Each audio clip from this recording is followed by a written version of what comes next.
Aunty আসসালামু আলাইকুম। ওয়ালাইকুম আসসালাম। না, আমার তো কোনো কাজের লোক লাগবে না, তুমি আসতে পারো।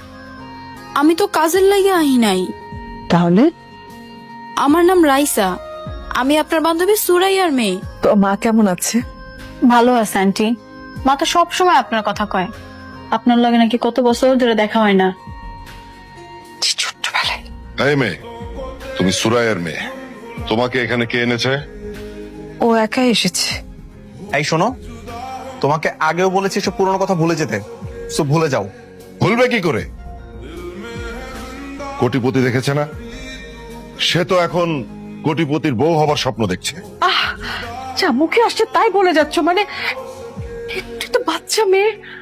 এই মেয়ে, তুমি এই মুহূর্তে আমাদের বাসা থেকে বের হয়ে যাবা, আর কখন আসবে না। যাও, বেরো, যাও।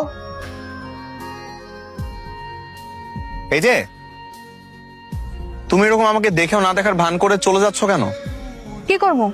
কালকে আপনাকে বাড়িতে যাওয়ার পর যেভাবে অপমান করছেন আমারে, এরপরও আপনার মনে হয় যে আমি আপনার লগে কথা কমু? দেখো, কালকের ব্যাপারটার জন্য আমি সরি।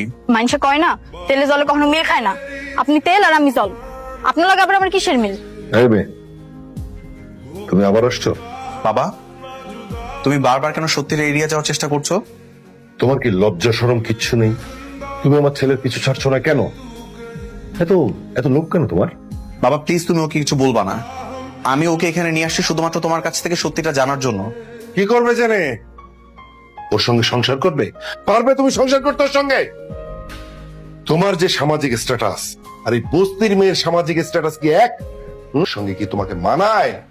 পারবো না, মানিয়ে নিতে কষ্ট হবে। হ্যাঁ, এই তো বুঝতে পেরেছ। তাহলে ওকে সঙ্গে নিয়ে ঘোরাঘুরি করছো কেন? নিহানের মা একটা ভুল করেছিল, অসুবিধা নেই, নিহান তোমাকে ডিভোর্স দিয়ে দেবে। তবে একটা কথা বলি, নিহানের স্ত্রী হওয়ার স্বপ্ন তুমি কিন্তু দেখো না। হ, ঠিকই কইছেন, আমরা গরিব মানুষ, এত বড় স্বপ্ন দেখাও আমগো লাইগা পাপ। আর আপনার এই কয়দিন অনেক বিরক্ত করছি, পারলে আমার মাফ কইরা দিয়েন। তোমার ছোট্ট একটা ছেলে মানুষই ভুলের কারণে আমার ছেলে সারা জীবন কেন কষ্ট পাবে?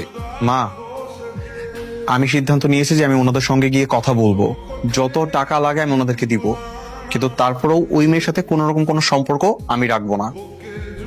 টাকা টাকায় সব হয়ে গেল না? ঠিক আছে, তোমাদের যেটা ভালো মনে হয় তোমরা সেটাই করো। বাবা, এই বস্তার মধ্যে কি? টাকা সবগুলো আপনাদের জন্য। টাকা কেন আনছেন? আমারে কিনতে? না, ছোটবেলায় তোমার সাথে আমার যে বিয়ে হয়েছিল সেটা তো ডিভোর্সের প্রয়োজন, তাই টাকাগুলো নিয়ে আসছি দেনমোহর হিসেবে। আমাগো কথা আপনার চিন্তা করা লাগবো না, আমগো ব্যবস্থা আমরা ঠিকই কইরা নিমু।